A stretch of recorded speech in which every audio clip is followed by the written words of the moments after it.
Graça e paz, igreja. Bom dia. Glória a Deus. Que manhã maravilhosa, amém? Deus seja louvado por esse momento de oração, de intercessão, por esse momento de louvores tão maravilhosos. E eu quero dar as boas-vindas aos nossos irmãos, irmãs, aqueles que nos acompanham também pelas redes sociais, aos nossos irmãos mineiros, que vieram lá de Minas, estão aqui conosco, com a família da Vivi, o papai e a mamãe, sejam bem-vindos. É isso, né? Uma alegria celebrar com os meus irmãos, irmãs, nesse domingo tão maravilhoso, que é o domingo de agosto, nosso mês de aniversário. 35 anos de vida, amém, meus irmãos? Que Deus continue nos ajudando, para que a gente continue fazendo a obra, simplesmente a obra do Senhor, como Ele deseja para cada um de nós. Há pouco o Reis orava aqui pelas crianças, até citou, né, futuros empresários, políticos, né? Tenha misericórdia, Senhor. Né? É claro, precisamos de político ou não? Sim ou não, irmãos? Irmãos, precisamos de policiais, de médicos, e que Deus realmente faça algo maravilhoso na vida deles. Eu me lembro que eu aprendi no seminário que um grande pastor do passado, americano, ele tinha uma pequena igreja, Jonathan Edwards, e ele junto com John Wesley e George Whitefield, eles foram aqueles que fizeram uma obra de avivamento nos Estados Unidos. Claro que não eles, né, irmãos? É o Espírito Santo usando a vida deles. Na Inglaterra e na Europa, Wesley e Whitefield estavam sendo extremamente usados por Deus. Wesley, por várias vezes, ia até a América, naqueles dias, né, a Nova Inglaterra. E, ao chegar lá, Jonathan Edwards também foi esse pastor que era um catedrático, um estudioso, a sua esposa também estudiosa, uma pequenina igreja, irmãos, mas Deus sacudiu aquela nação, criando um avivamento maravilhoso e usando esses três vultos. E uma coisa maravilhosa era porque, eu me lembro que ainda nos meus dias de seminário, o Jonathan Edwards, a descendência dele marcou demais a história americana. Olha que coisa linda, né? Era uma igreja pequena, percebam, irmãos, o tamanho é muito relativo. A gente tem essa fobia, né, por grandeza, né, por coisas grandes. O que é grande para Deus? É relativo, né? Às vezes a gente olha algo grande que não perdura. E aí a gente olha uma pequena igreja, como era a igreja de Jonathan Edwards. Só para vocês terem uma ideia, irmãos, ele escrevia o sermão dele todinho. E ele não pregava olhando para os irmãos, ele ia lendo. Imagina eu fazendo um sermão aqui com vocês, né, em que eu vou lendo. Claro que ele deveria olhar para as pessoas, é óbvio, mas eu digo assim, era uma coisa assim tão diferente naqueles dias. Mas só para vocês terem uma ideia, um dos sermões mais impactantes da história é um sermão dele, chamado Pecadores nas Mãos de um Deus Irado. E esse sermão, ele é lido até hoje, ele é ouvido até hoje, ele é citado, e por meio desse sermão, Deus despertou essa igreja e as outras igrejas de um grande avivamento. Foi derramado. Percebam o que é certo, o que é errado, o que é grande, o que é pequeno. Percebam, nós não somos nada, somos apenas um coadjuvante nas mãos de Deus, e Ele vai fazer o que Ele bem sonhar com cada um de nós. E voltando para Jonathan Edwards, a descendência e a linhagem dele, ou seja, a família dele, foi uma família de grandes homens e de grandes personalidades na história dos Estados Unidos. Olha só que interessante, né? Então me fez lembrar a oração do Reis. Hoje a gente está aqui orando pelos nossos meninos, mas o que eles serão? Será que serão os grandes líderes, os empresários, os grandes políticos, os grandes vultos de Deus na nossa nação? Eu creio que sim. Amém, meus irmãos? E eu estou falando isso porque a igreja ela está muito além do que tudo que pensamos. Porque a igreja, na realidade, ela não é um projeto nosso, é um projeto de Deus. A gente está aqui no projeto de Deus. E nesse projeto para aprender algumas coisas da parte de Deus. Para quê? Para expandir o governo de Deus. Para quê? Para poder ser ministrado por Deus. Para quê? Para continuar glorificando a Deus. E que mais? O mais Ele vai fazer como Ele desejar entre nós. Amém, meus irmãos? E então eu quero convidar meu irmão, minha irmã a orar agora comigo, porque nós estaremos mergulhando aqui num tema hoje, num assunto que vai ser bastante desafiador. E eu quero orar com você agora. Eu quero orar para que realmente Deus fale aos nossos corações. Vamos orar. Onde quer que você esteja, ore agora comigo. Ore conosco e vamos pedir: Senhor, fala comigo. Fala ao meu coração. Usa o pastor, usa essa igreja, usa a vida do teu servo para, por meio do teu Santo Espírito e principalmente da tua palavra, trazer uma palavra de Deus aos nossos corações. Vamos orar agora. Pai, em nome de Jesus, muito obrigado por esse momento, muito obrigado por esse instante. Eu te peço, meu Deus, eu te peço, meu Pai, fale aos nossos corações. Espírito Santo de Deus seja derramado sobre todos nós. Que o teu servo, que fala ao teu povo, que a tua igreja e que cada alma que, ó Deus, está na comunhão com o teu Santo Espírito, que possamos ser marcados pelo Senhor, que possamos ser tocados pelo Senhor e que possamos, ó Deus, entender a tua palavra. Derrama, ó Deus, do teu Santo Espírito sobre todos nós e fala conosco. Nos ensina a viver uma vida cristã fiel até o nosso último dia de vida. Nos ajuda, Senhor, nessa caminhada. Nos ajuda, Senhor, nesse propósito. Nos ajuda, Senhor, nesse culto, ó Deus, a te entender um pouco mais, e não somente agora, mas também, Senhor, em cada momento da nossa vida. Porque queremos te glorificar, queremos te exaltar, queremos te engrandecer e sobretudo, Senhor, queremos fazer a tua vontade. Fala conosco e repreende o mal que tem se levantado contra as nossas vidas. Repreende o mal que tem se levantado contra essa igreja, contra essa cidade, contra esse estado e contra esse país. E também te pedimos, ó Deus, pelo mundo em que vivemos. Tenha misericórdia, meu Deus, tenha misericórdia. Tenha misericórdia desse mundo. E ajuda-nos, ó Deus, a entender a tua vontade, a entendermos o teu querer, para que a gente possa cumprir com todos os teus planos e propósitos. É assim que eu oro, é assim que eu te agradeço, é assim que eu peço. Fale conosco em nome de Jesus. Amém. Amém, meus irmãos. Hoje eu quero trabalhar aqui com os irmãos sobre um título que eu diria vai ser bem desafiador. Bem desafiador. Eu quero falar hoje com vocês, meus irmãos, sobre bondade versus maldade. Bondade versus maldade. E quero refletir com vocês sobre isso porque, sejamos honestos, os dias que passam, eles vão se tornando cada dia mais difíceis, não é assim, irmãos? A gente pensa assim, não dá para ficar pior. E aí piora. Não dá para piorar certas situações, e piora. A maldade continua crescendo, os maldosos continuam que nem capim, saindo em qualquer lugar. E a gente pensa, não, vai ter fim, vai ter fim.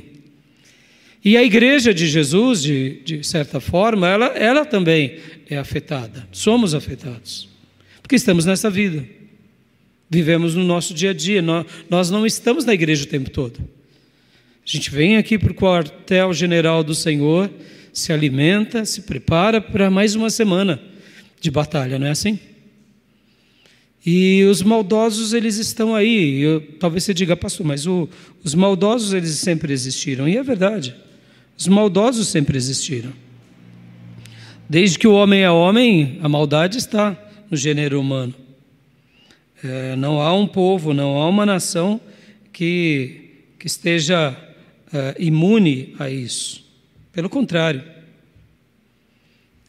Desde que o homem é homem, principalmente quando a gente estuda um pouco sobre as civilizações, sobre os reinos, os homens lutam, eles guerreiam, eles fazem contendas, brigas. Mas em alguns períodos da história do ser humano parece que piora, não é assim, irmãos? Parece que piora. E nesses últimos dias a gente tem vivido, eu diria, situações bem calamitosas, bem difíceis. E o coração dos irmãos ficam agitados, e é normal que fiquem. As mães, as avós, principalmente aquelas famílias que têm parentes que são policiais ou militares. As pessoas ficam com medo. E é normal e é compreensível. Porque os sinais estão sendo dados. Os acontecimentos vêm acontecendo.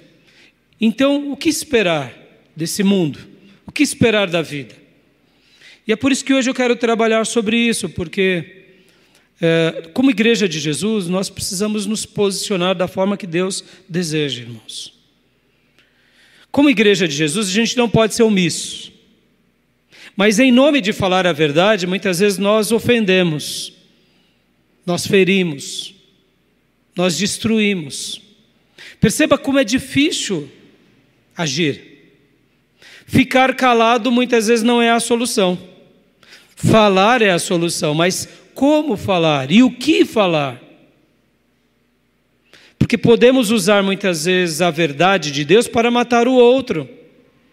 Aqui é o problema. Quantas são as vezes que uma pessoa é contra outra e ela usa a Bíblia para atingir o outro, para destruir o outro? Ela está dizendo a verdade, mas quando eu digo a verdade para matar alguém ou prejudicar alguém, eu não estou sendo o mensageiro de Deus. Eu estou sendo um instrumento do diabo usando a arma de Deus. Então é muito perigoso essa situação. E como já ensinou o poeta russo, nós podemos muitas vezes, como cristãos, estarmos fazendo uma obra do anticristo. Como cristãos, a gente está fazendo obras do anticristo. Eu sei que é muito complexo isso, mas a igreja ela precisa pensar o tempo todo, ela precisa dar o direito de dúvida, ela precisa exercitar a sua mente. Nós não podemos ser conduzido como as pessoas que qualquer palavra as pessoas se entregam, acreditam, têm uma fé cega. Não, irmãos. Você e eu temos a mente de Cristo, amém? Você e eu temos a mente do Senhor, temos o Espírito Santo de Deus, temos a sabedoria do alto.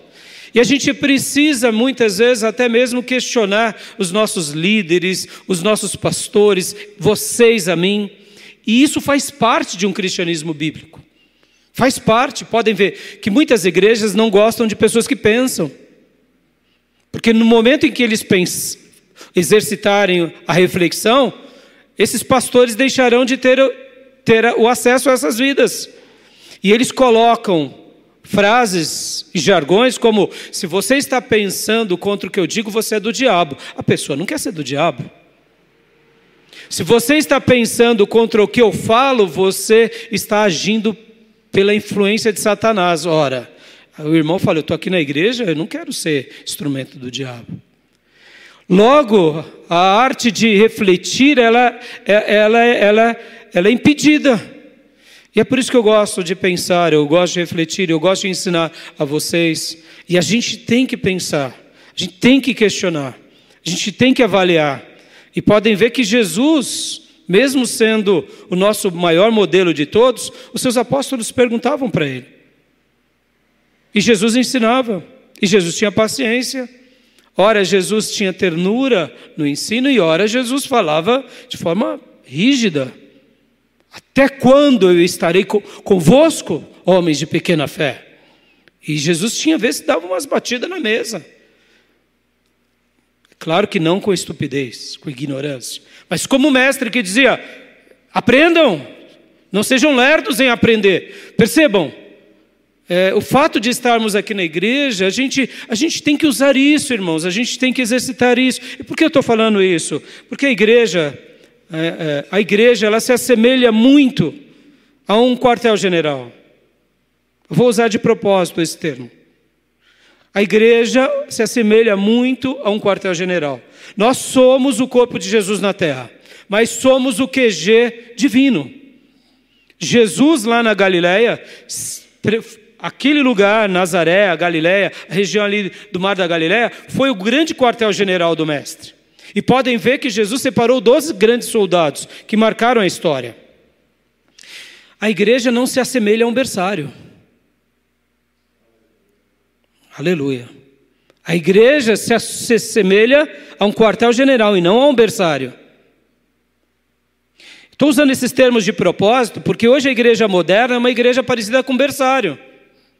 Pastor tem que dar docinho, pastor tem que dar chupetinha, mamadeirinha. O irmão fica 15 anos na igreja tomando leite. E na hora que o pastor começa a dar uma comidinha mais sólida, reclama, porque não, quero TT, pastor. TT, um bebezão, uma bebezona. E o apóstolo Paulo, e por que eu estou usando o termo aqui, QG de propósito, irmãos? Percebam, hoje a gente vai fazer aqui uma mensagem muito reflexiva. Vai ser uma grande aula aqui. Vai ser uma grande aula, porque eu quero mostrar para vocês sobre o título da minha mensagem, bondade versus maldade. Mas eu quero trabalhar dentro da perspectiva do que é a igreja, do que temos que fazer. Somos a igreja do Deus vivo, amém? Temos os valores do Deus vivo, temos a palavra do Deus vivo, temos os critérios do Deus vivo. É um quartel-general? É, mas lutamos segundo o mundo. As armas pelas quais lutamos são armas mundanas, carnais, são armas filosóficas? Não. As armas pelas quais lutamos são espirituais. Amém, meus irmãos? Voltando à ideia do QG. Podem ver que o apóstolo Paulo usa com muita frequência diligência, militância, continência, as armas, o soldado. Os termos são termos do que? De um exército.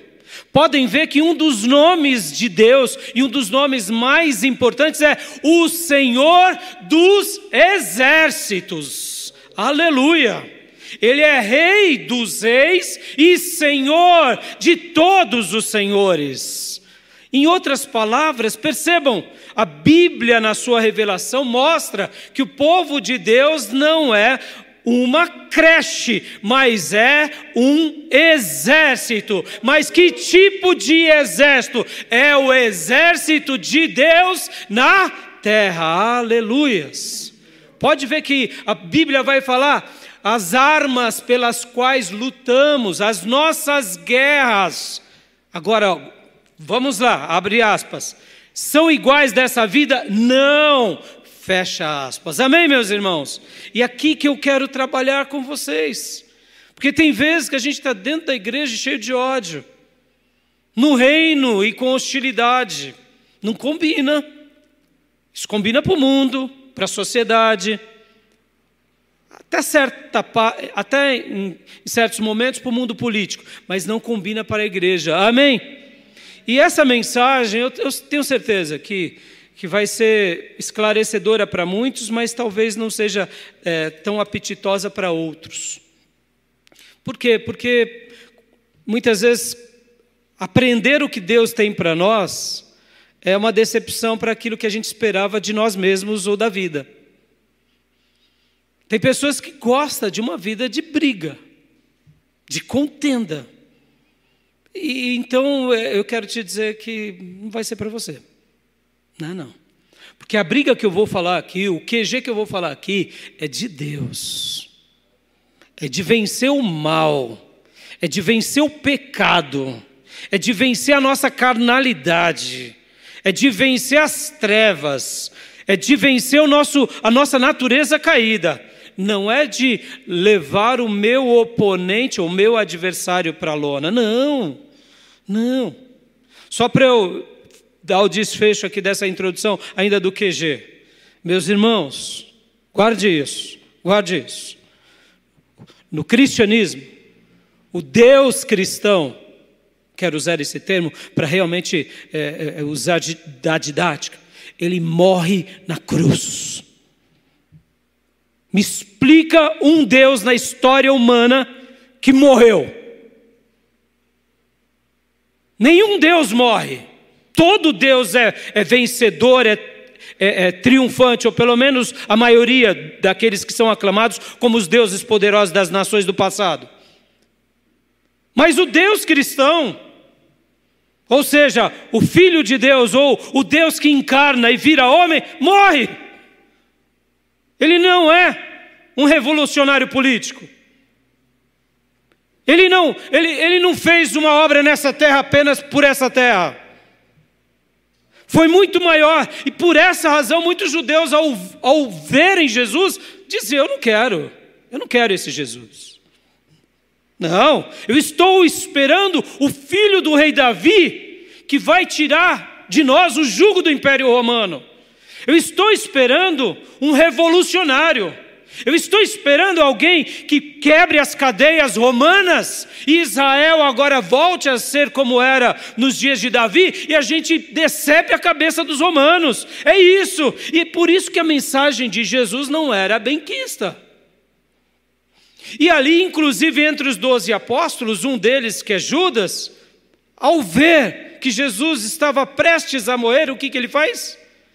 Ele vende Jesus. Ele troca Jesus.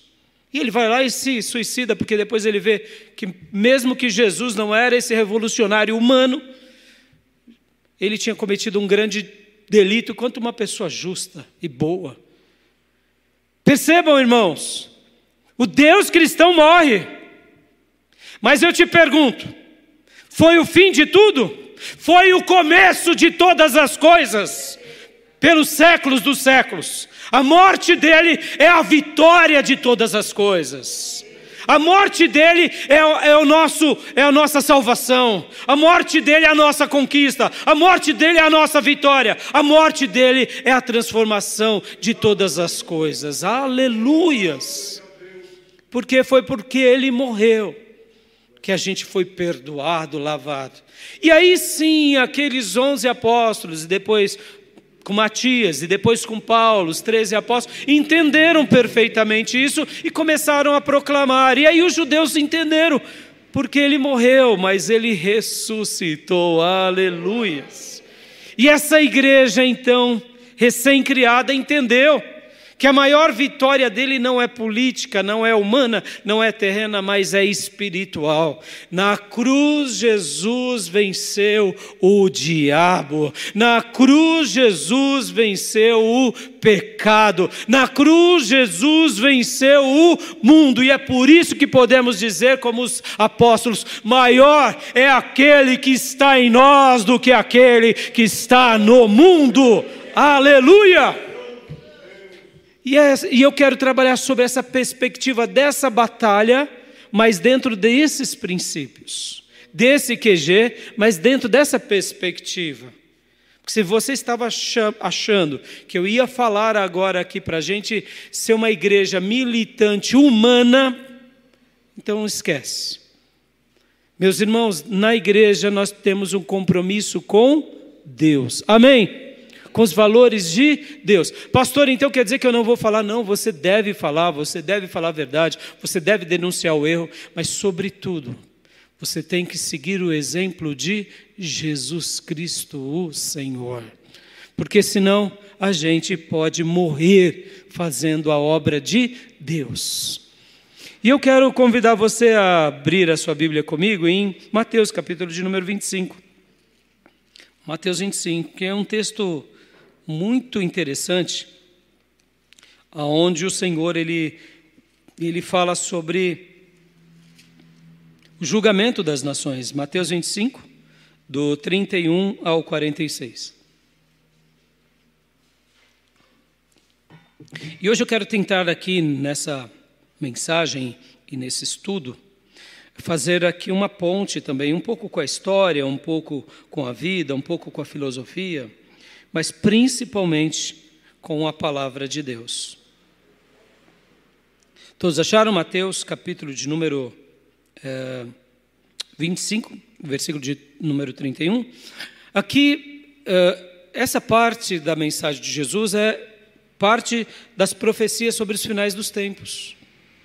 Profecias sobre os finais dos tempos. E aqui seria o julgamento das nações.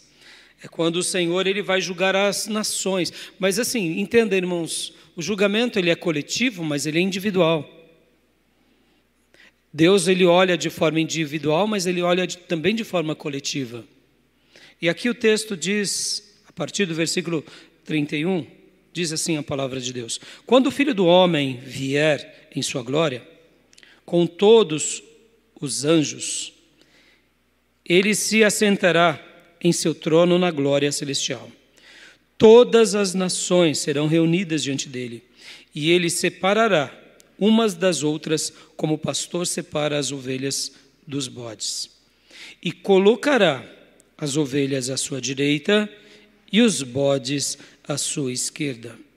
Então o rei dirá aos que estiverem à sua direita: venham, benditos de meu Pai, recebam como herança o reino que foi preparado para vocês desde a criação do mundo. Pois eu tive fome e vocês me deram de comer. Tive sede e vocês me deram de beber. Fui estrangeiro e vocês me acolheram. Necessitei de roupas e vocês me vestiram. Estive enfermo e vocês cuidaram de mim. Estive preso e vocês me vestiram. Então os justos lhes responderão: Senhor, quando te vimos com fome e te demos de comer, ou com sede e te demos de beber? Quando te vimos como estrangeiro e te acolhemos, ou necessitado de roupas e te vestimos? Quando te vimos enfermos ou presos e fomos te visitar? O rei responderá: digo a verdade. O que vocês fizeram a alguns dos meus menores irmãos, a mim o fizeram. Então ele dirá aos que estiverem à sua esquerda: malditos, apartem-se de mim para o fogo eterno, preparados para o diabo e os seus anjos. Pois eu tive fome e vocês não me deram de comer, tive sede e nada me deram para beber, fui estrangeiro e vocês não me acolheram, necessitei de roupas e vocês não me vestiram, estive enfermo e preso e vocês não me vestiram.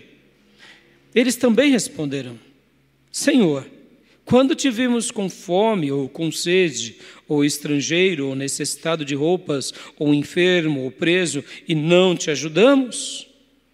Ele responderá: digo a verdade.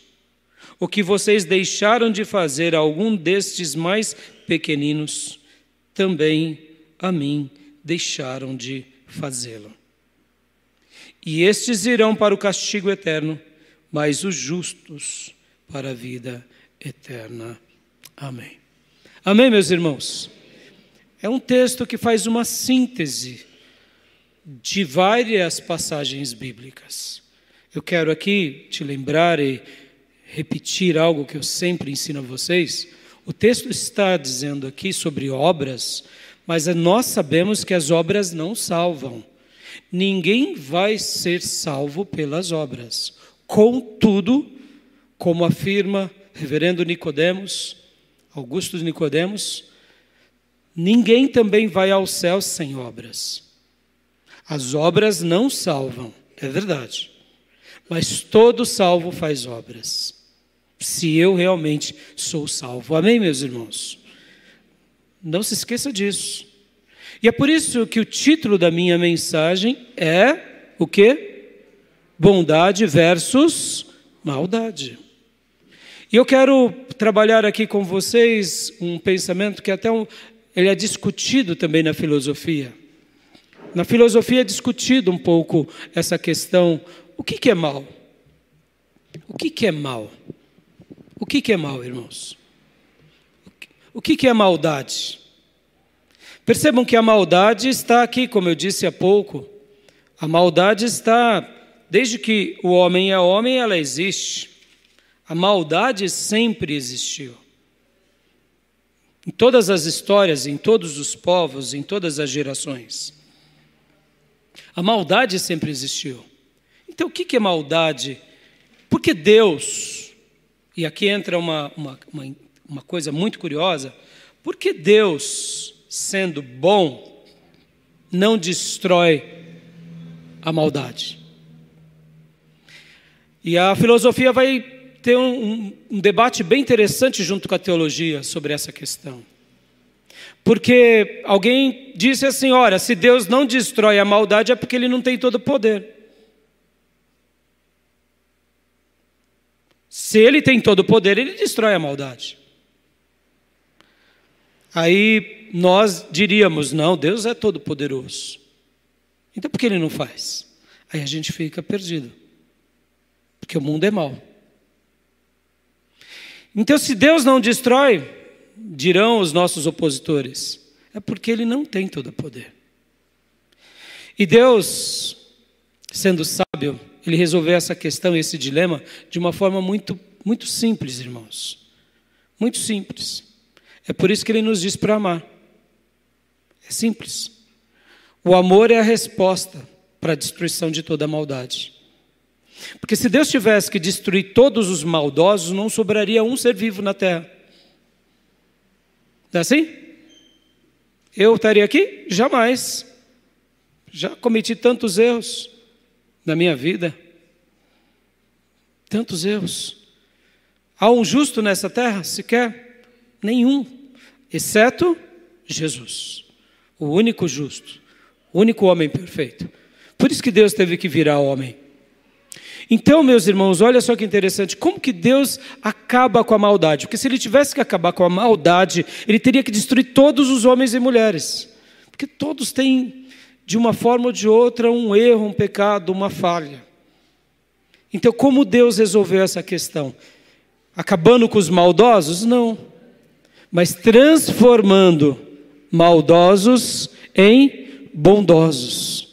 Por meio do amor. É por isso que a igreja, vamos lá, lembra que eu disse que a igreja não é uma creche? Você não é um bebê de Jesus? Você é um soldado do Nazareno?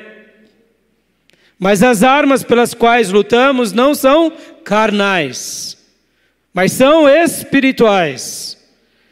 E a principal delas é o amor. É assim que Deus mostrou para os seus apóstolos e discípulos como Ele consertaria a vida de todos nós. E é assim que a gente tem que consertar a nossa vida, a nossa família, nossa igreja e esse mundo. Amém, meus irmãos? É assim. Ou seja, todas as vezes que eu puder fazer o bem e não faço, eu não estou no caminho do Evangelho. Eu preciso praticar o bem. A bondade é um dos gomos do fruto do Espírito. A bondade é algo característico, assim como a benignidade, na vida de um filho de Deus. Se nós não formos bondosos, é a prova de que nós podemos ter Bíblia de crente, cantar que nem crente, falar que nem crente, ter o evangeliquez, mas nós não somos crente, estamos seguindo não a Cristo, mas ao anticristo. A bondade tem que fazer parte da nossa vida. Pastor, mas ainda bem que eu não bato em ninguém, eu não surro ninguém. Mas eu te pergunto, você pode fazer bondade e não faz? Você pode ajudar e não ajuda? Porque, irmãos, guarde isso também. Aqui é um outro conceito muito interessante. O que é pecado? Geralmente dizemos que é aquilo que falamos, pensamos e cometemos. Mas o pecado é algo além também. Esses pecados em que falamos, que cometemos, são os pecados chamados pecados de comissão. E nós como igreja, irmãos, os nossos olhos estão só na comissão. A religião olha para a comissão. Você viu fulano? Olha a língua de Cicrano. Olha o temperamento de Beltrano. Olha como fulano é hostil, rude. Olha como ele tem palavras duras. Não é assim? Ou seja, a gente olha o que os outros cometem. Olha a saia da fulana. Olha o decote de Beltrano. Não é assim? É assim.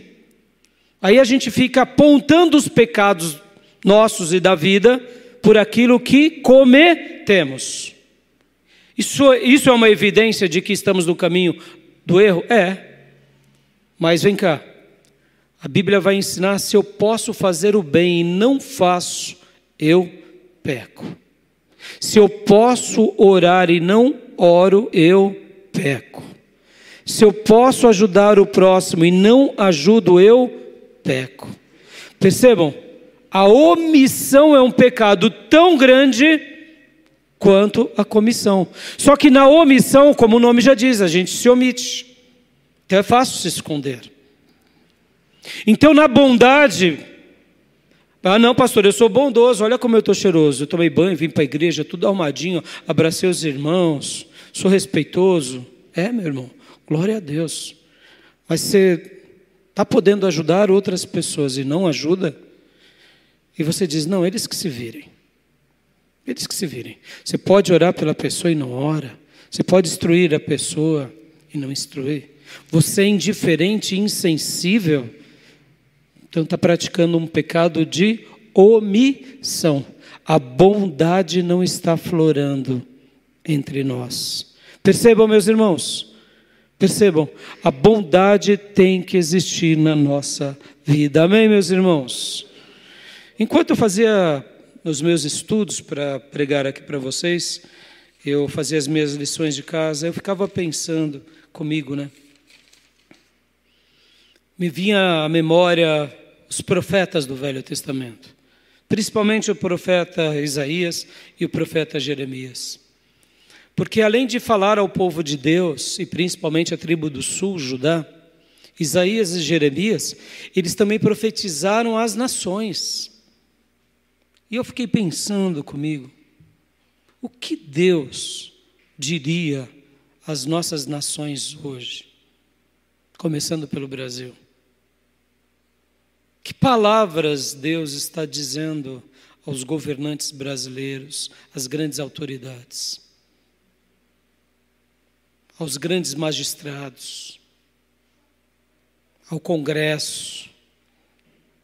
O que Deus está dizendo à América do Sul, às Américas? O que Deus está dizendo ao presidente dos Estados Unidos, presidente Trump? O que Deus está dizendo aos países da Europa, em especial à OTAN? O que Deus está dizendo a essas nações, meus irmãos? Porque lá no Velho Testamento, os profetas de Deus davam uma palavra dura a cada nação, começando pelo seu povo. E são muitos ais, e o ai divino é uma sentença. Quando uma nação acertava, havia um elogio. Deus, o que Ele tem pensado das nossas nações hoje, meus irmãos? O que Deus tem dito? Enquanto eu fazia a minha lição de casa, eu me lembrei bastante da Torre de Babel, em que Deus desceu para ver o que os homens estavam fazendo, e ali viu que eles estavam querendo construir uma torre para chegar aos céus. Eu sei que essa ideia é uma ideia até um pouco estranha, né? Para nós cristãos, para nós que conhecemos a Bíblia já completa, nós que conhecemos o Salmo de Davi, nós sabemos que Deus ele é onipotente, é onipresente, Ele é onisciente. Isso é muito claro para nós hoje, mas para Abraão, por exemplo, não era tão claro. Para Abraão não era tão claro. Na revelação de Deus, ela foi paulatina, ela foi aos poucos. Os escritores sagrados, como Davi, e principalmente os apóstolos, deixam isso muito claro, como Daniel. O Senhor, Ele reina sobre todos. Mas eu gostaria de usar essa figura de linguagem lá de Gênesis. O Senhor desceu para estar entre nós.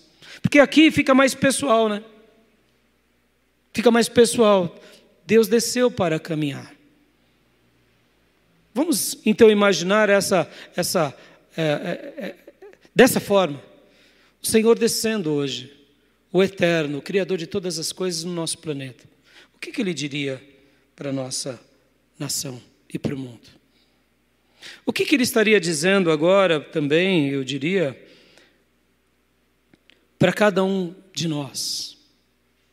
Será que estamos acertando? Será que estamos brincando de igreja? Será que nos tornamos um verdadeiro QG divino ou simplesmente um orfanato ou quem sabe uma creche do Pai? Porque a igreja de Jesus não foi chamada para ser uma creche. A igreja de Jesus foi chamada para fazer a diferença. Para nós é muito fácil entender essa questão da divindade entre nós, porque nós sabemos que hoje Deus habita em nós. O Espírito Santo habita em nós. O Pai, o Filho, pelo poder do Espírito Santo, está em nós. Mas eu pergunto, o que temos feito com tudo isso? Temos ido para o lado da bondade ou da maldade? Porque, meus irmãos, se Deus sentenciou no passado, será que Ele está olhando para nós de uma forma diferente? Será que a gente não merece ouvir certas palavras da parte de Deus? O que Deus está dizendo? Eu deduzo, meus irmãos, que assim como Deus, Ele sentenciou e Ele deu juízos aos povos, o nosso mundo está em juízo. Está ou não está, meu irmão? O nosso mundo está em juízo. Deixa eu ensinar uma coisa para vocês, meus irmãos. Quando as pessoas se esquecem de Deus, se voltam para o pecado, mesmo que tenham nomes de filhos de Deus, elas já estão debaixo do juízo de Deus. E o que é viver no juízo? É ver Deus jogando um rainho lá do céu e caindo na cabeça das pessoas? Não, não necessariamente, meus irmãos. Estar em juízo é viver segundo a sua própria sorte. É você ser entregue à sua própria natureza carnal. É já não estar mais debaixo da graça de Deus. Nosso mundo está no juízo, meus irmãos. Nosso mundo está indo a passos largos para o inferno. E muitas vezes nós estamos repetindo a história, porque nós estamos em nome de Cristo fazendo guerras humanas, não sagradas. As armas pelas quais lutamos não são carnais, são espirituais. São poderosas em Deus, como disse o apóstolo Paulo, para destruir fortalezas não humanas, meus irmãos. Estamos ou não estamos em juízo, meus irmãos? O que vocês acham? O mundo está em juízo. Quando o mal prevalece, segundo a Bíblia, é porque Deus já entregou às pessoas a sua própria sorte. Então, pastor, o que nós iremos fazer para construir um mundo melhor? É a regra de ouro que a Bíblia nos ensina. Como filhos de Deus, como soldados do Senhor, pertencendo a um QG divino, precisamos aplicar a regra de ouro da vida. O que é a regra de ouro, meus irmãos? O que o Senhor nos ensina? Nos ensina a fazermos para o próximo aquilo que gostaríamos que fizesse para nós. Essa é a regra de ouro. E é por isso que eu quero, realmente ser uma voz na sua consciência. Porque, irmãos, nós estamos nesse mundo, temos os nossos gostos, gostamos dos nossos esportes, mas, sobretudo, ou somos cristãos verdadeiros ou não. E a resposta de ouro de Deus para nós é fazer para o próximo aquilo que gostaríamos que fosse feito conosco. Meus irmãos, aprenda a se colocar no lugar das pessoas. Aprenda. Um cristão que não tem compaixão não conheceu a Cristo de verdade. A compaixão faz parte da vida. Se sensibilizar pelo outro faz parte da vida. Eu sei que nós não iremos mudar a vida de todos, mas quando começamos com aqueles que estão mais próximos de nós, vai mudando tudo, meus irmãos. Meus irmãos, não é comum ver pastores cegados de ódio. Não deve ser assim. Podemos ter uma palavra muitas vezes um pouco mais acentuada, mas nós somos obrigados a amar. Eu sei que amar é uma escolha, mas quando eu digo obrigado, é nesse sentido. Perceba, meus irmãos, a gente não pode odiar as pessoas porque elas estão fora da igreja, porque elas pensam algo contra nós.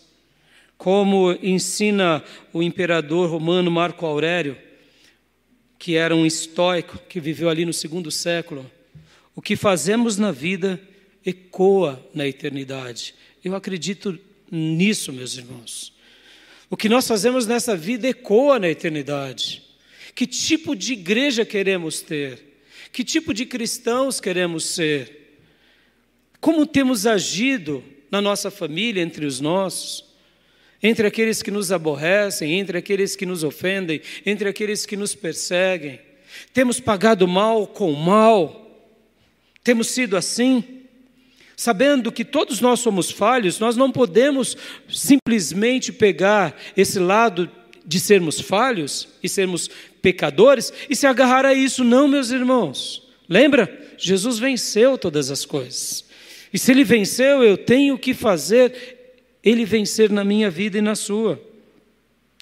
Nós precisamos fazer a vontade de Deus, nós precisamos agir a cada dia mais. E tem hora que eu me pergunto, muitas vezes eu fico dentro de mim pensando, o que Deus vai precisar fazer no nosso mundo para a igreja de Jesus acordar e para as pessoas acordarem? Eu me faço essa pergunta, irmãos.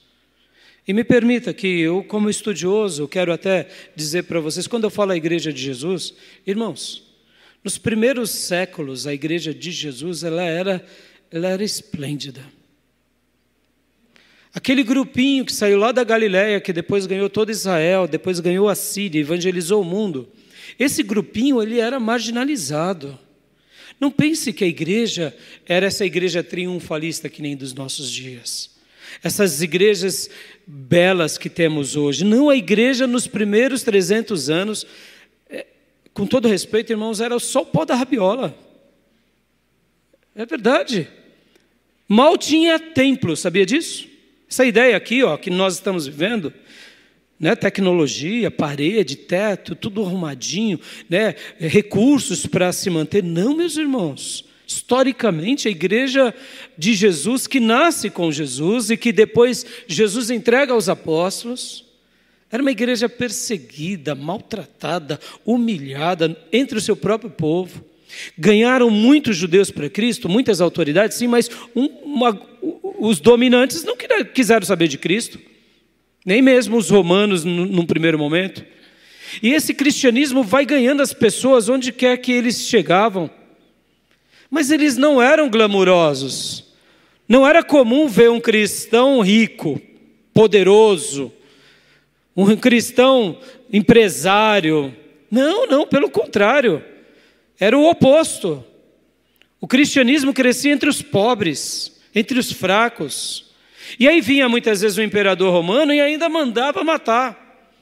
E aí você me diz, então pastor, por que não acabou? Não acabou porque mesmo matando o crente verdadeiro, ele não desiste do seu Cristo, ele morre.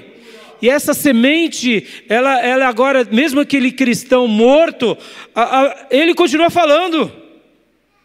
Os pais da igreja, irmãos, eram queimados que nem tochas vivas, eram jogados aos leões. Percebam, nesses primeiros séculos e gerações, a igreja era realmente uma igreja, era um quartel-general que o pai se alegrava, os frutos eram dados.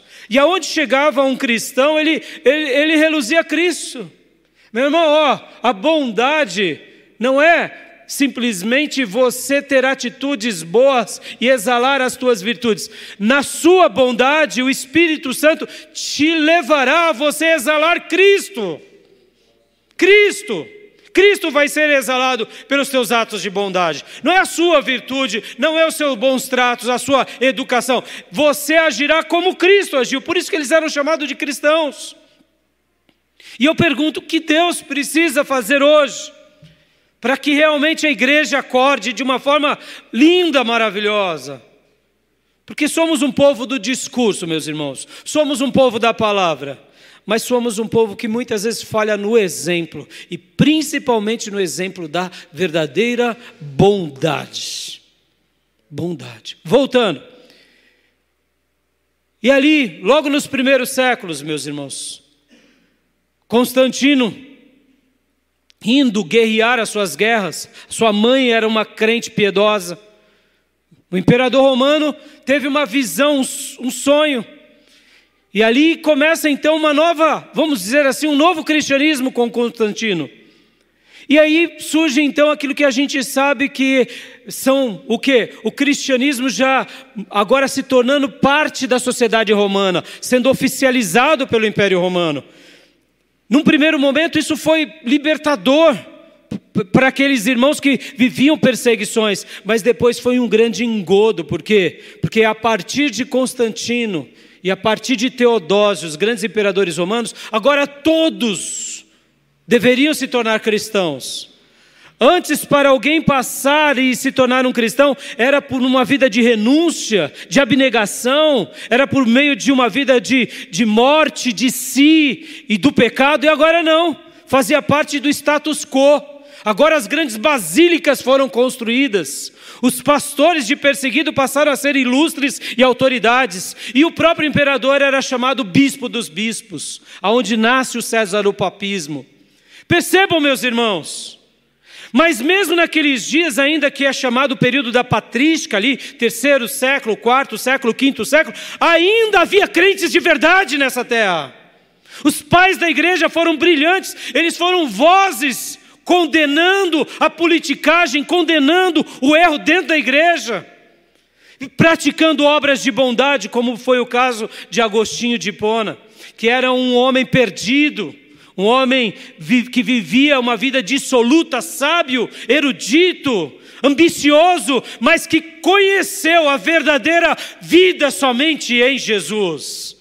E depois de voltar para a sua cidade no norte da África, em Hipona, lá ele edifica uma igreja.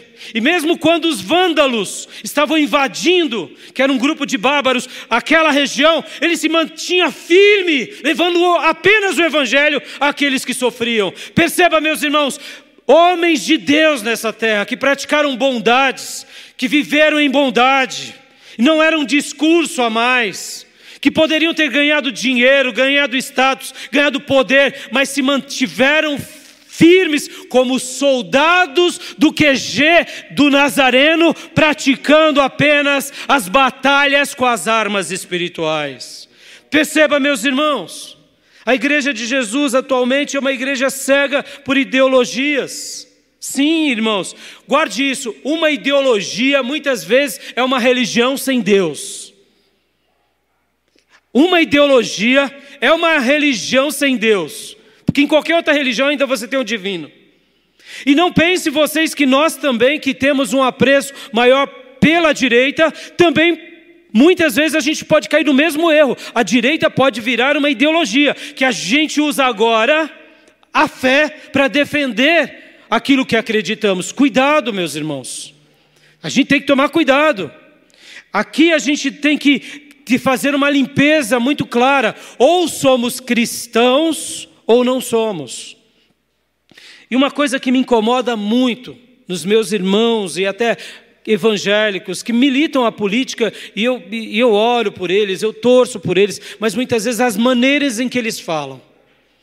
Quando eles estão se dirigindo aos opositores, eles falam, os nossos inimigos. Meus irmãos, está errado, está errado. Está errado. Um cristão não pode dizer isso. Um cristão ele tem que falar os meus oponentes. Não é inimigo, meu irmão.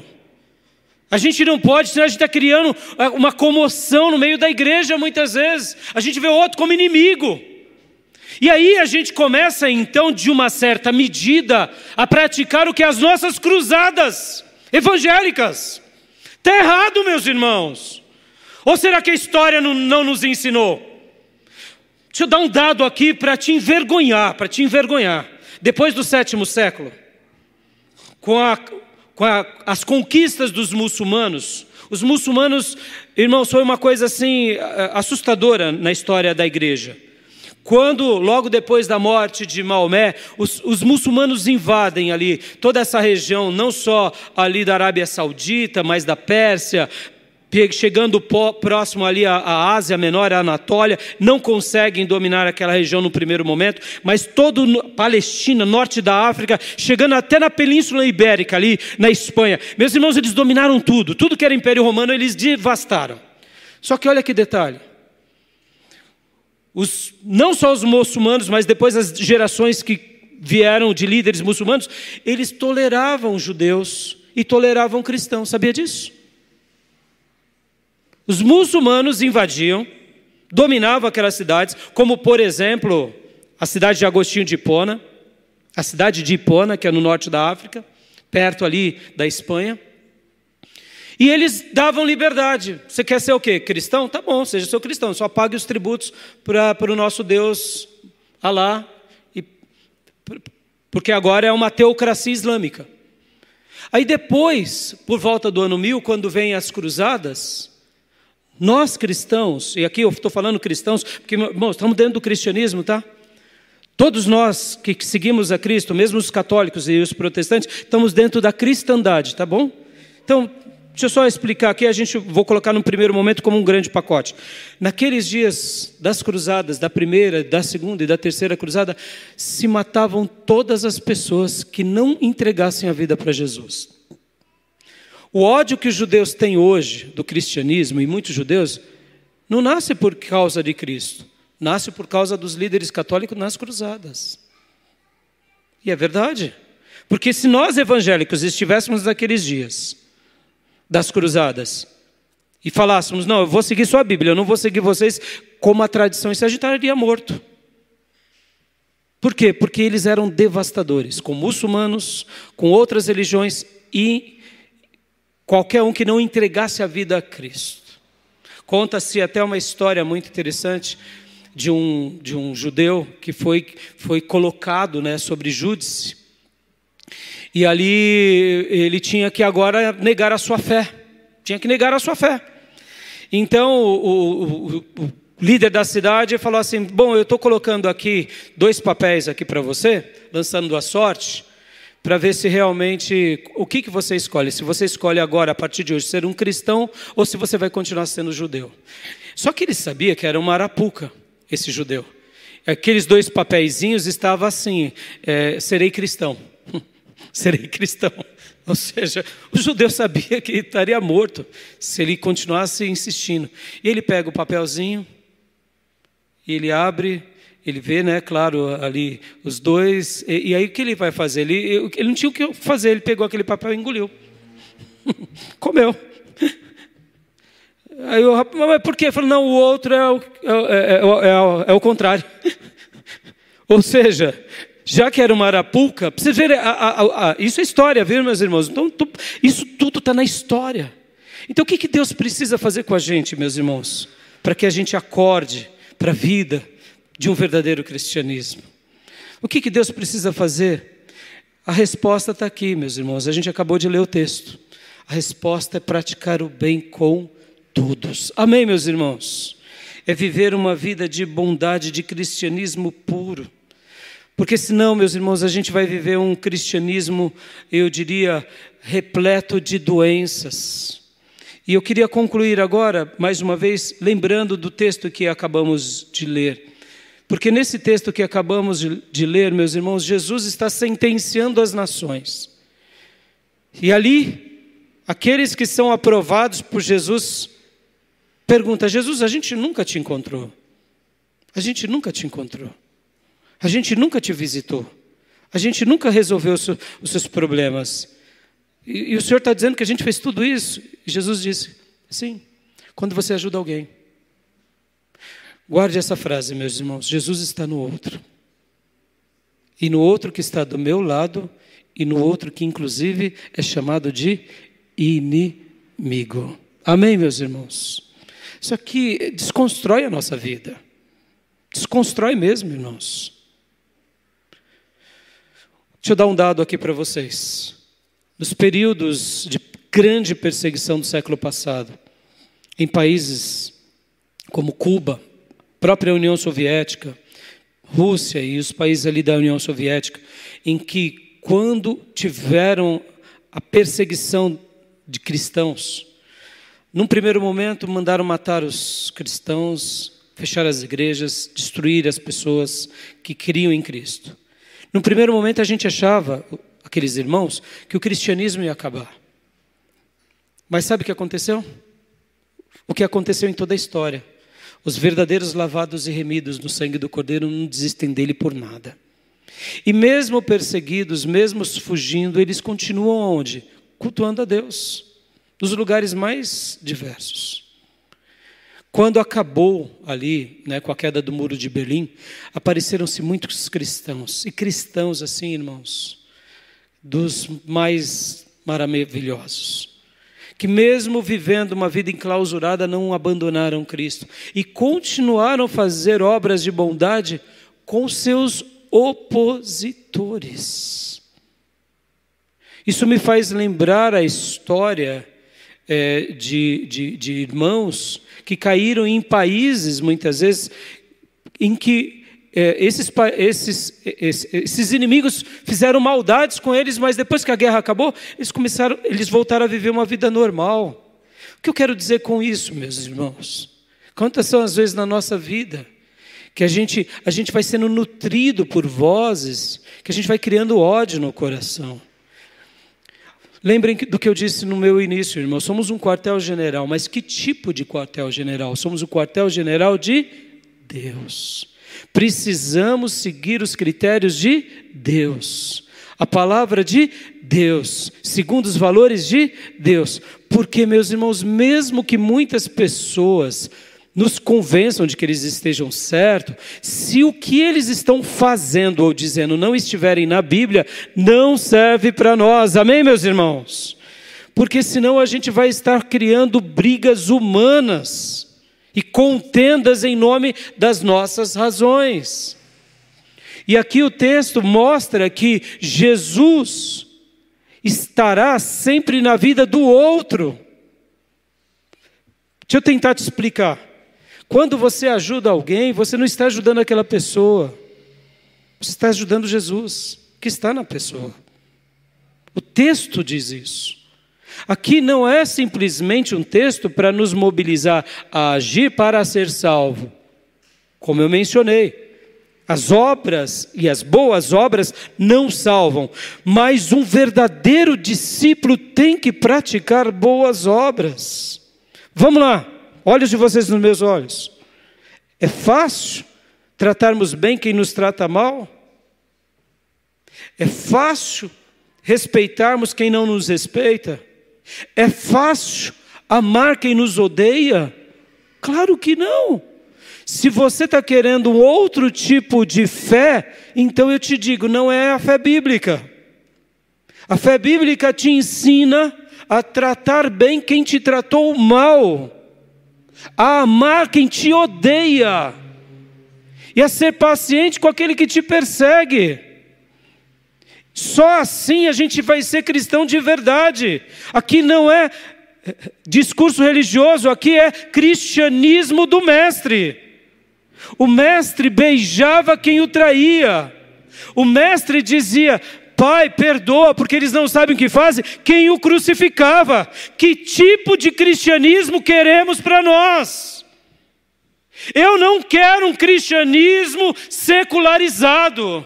Eu não quero um cristianismo regado de cruzadas evangélicas. Eu não quero um cristianismo regado de ideologias de esquerda ou de direita. Eu quero o cristianismo do meu mestre, que nasce lá na Galileia e que invade esses primeiros séculos. Eu quero viver assim, meus irmãos. E o que vocês querem?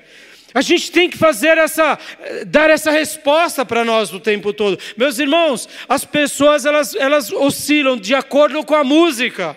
O verdadeiro cristão não. Ele é como a palmeira. O vento vem sobre ele, ele enverga, mas ele não sai do lugar e ele não cai. Por quê? Porque ele está firmado na rocha. E nós precisamos, amados, a saber disso, porque se eu tenho a chance de ajudar, se eu tenho a chance de abençoar, se eu tenho a chance de fazer boas coisas e faço mal, você não se converteu. E se você se converteu, você se desviou. Meus irmãos, guarde isso, o apóstolo Paulo vai falar, não deis lugar ao diabo. Isso é sério, meus irmãos. Pastor, então quer dizer que tem irmão que fica possesso? Não, não preciso estar possesso. Basta eu usar a minha língua para o mal. Estou dando lugar para o diabo. Basta eu não ser bondoso. Porque se eu não sou bondoso, eu serei maldoso. E lembra, meus irmãos, qual é o projeto de Deus para acabar com o mal? É transformando maldosos em bondosos, que agora, para glorificar o seu mestre, amam. Amam quem? Amam os seus, amam a igreja, amam a vida e amam o próximo e até o inimigo. Amém, meus irmãos? Que Deus nos ajude nessa empreitada. Que Deus nos ajude, porque a resposta de Deus é o grande mandamento, é amar a Deus e ao próximo. Mas percebam, irmãos, quantas são as vezes que a gente está simplesmente aqui usando o amor como um jargão.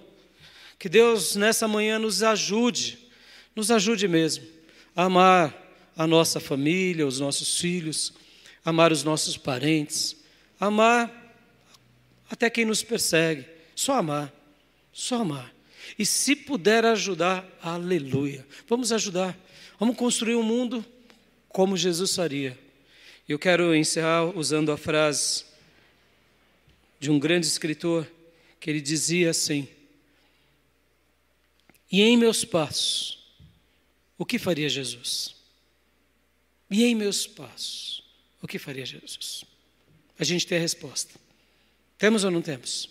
Será fácil? Não. Mas Ele vai nos ajudar. E aí a gente vai escrever uma história. E aí eu quero te afirmar, olhos de vocês nos meus olhos, Deus vai perpetuar a tua história. Por quê? Porque tudo que é de Deus perdura. Mataram o nosso Salvador, mas Ele ressuscitou e Ele reina. Tentaram matar milhares de cristãos, mas eles foram sim mortos. Mas a fé deles não. A semente da vida deles nasceu e aqui estamos. Tudo o que fazemos pelo poder do Espírito Santo de Deus perdura, porque é pelo auxílio de Deus, como disse Billy Graham. Eu quero essa vida para mim. Eu quero ser do quartel-general do meu rei, mas eu quero viver que nem ele, disposto a morrer todo dia na cruz, morrer para o mundo, morrer para a minha carne, morrer para essa vida. Porque aquele que de fato morre para essa vida, vive para Deus. Amém, meus irmãos? Eu deixo essa palavra ao seu coração e quero orar com você. Você tem feito bondade ou maldade? Ou você... Não, maldade não, mas omissão. E a omissão está na sua vida? Então ore agora comigo, onde quer que você esteja. Diga: Deus, me ajuda a ser um cristão, Senhor. Um cristão que te dê muito orgulho, que te dê muito louvor, que te engrandeça. Um cristão que questione, sim, a vida, questione tudo e que principalmente aprenda com a palavra de Deus e com o Espírito Santo. Ore agora por você e peça a Deus, me ajude a ser alguém bondoso, alguém que ame, alguém que morra a cada dia para o mundo, para o pecado, para o eu, mas que viva para Deus. Ore agora por você, ore agora por você. Pai, em nome de Jesus, nos colocamos diante da Tua presença, Senhor. Sim, Papai. Te pedimos, tenha misericórdia da nossa vida, Pai. O meu dever é cuidar dessas ovelhas que o Senhor me deu e levá-los a Cristo. Apenas a Cristo. Apenas a Tua palavra. Estamos nessa vida, te agradecemos, ó Deus, pela vida que o Senhor nos deu, pelo país, Pedimos, Deus, tenha misericórdia da nossa nação, tenha misericórdia, ó Deus, muitas vezes de nós mesmos, porque tem vezes que, quando percebemos, a gente está se enveredando por caminhos humanos e não caminhos sagrados. Ajuda-nos, ó Deus, a lutar as tuas lutas, a batalhar as tuas batalhas, mas, sobretudo, ajuda-nos a sermos cristãos de verdade, seguindo os passos teus, ó Jesus, e seguindo também, ó Deus, os passos daqueles que na igreja primitiva venceram, como foram os apóstolos, discípulos, e, ó Deus, aqueles primeiros séculos que realmente nos enche de alegria, como foi a era dos mártires e a patrística, a era de ouro do cristianismo. Ó Deus, tenha misericórdia da nossa vida, tenha misericórdia do nosso país, Senhor. Sim, Pai. Sim, Deus. Ó Pai, livra-nos de nós mesmos, livra-nos de coisas erradas, livra-nos de ódio, livra-nos de revolta, mas também nos livra da ingenuidade, nos livra de sermos manipulados por outros, livra-nos de sermos enganados, nos dê coragem, nos dê intrepidez, mas sobretudo, faça com que sejamos teus filhos e as irmãs tuas filhas, cheios da tua graça, e que a gente possa, sim, Senhor, deixar uma marca muito poderosa nessa terra. Uma marca de um Filho de Deus que alegrou em primeiro lugar o coração do Senhor. Te pedimos, ó Deus, por nós, pelas nossas famílias, por essa igreja, e te agradecemos, ó Deus, em nome de Jesus. Amém. Amém, meus irmãos. Em alguns momentos, eu tenho muita vontade de expressar o que penso sobre muitas coisas. Aí talvez você diga, mas você não pode, pastor? Claro que eu posso. Mas quem diz que o que eu penso está correto? Esse que é o problema. O meu dever na igreja não é dizer o que eu penso, o que eu acho. É aqui, meus irmãos. Entenderam? O dever de um pastor na igreja, no QG sagrado, é dar a grama sagrada. Só isso. E eu espero que hoje você tenha comido a grama sagrada. E que você saia daqui e batalhe a sua batalha como um cristão, com as armas de Deus. Porque aí Deus vai te guiar. E ali você vai deixar as digitais sagradas. E eu procuro tomar muito cuidado com isso. Porque é muito fácil a gente errar, meus irmãos. É muito fácil. É muito fácil a gente pecar. Mas quando a gente ama e pratica o bem, com certeza a gente não irá pecar. Amém? Quero dar a bênção apostólica.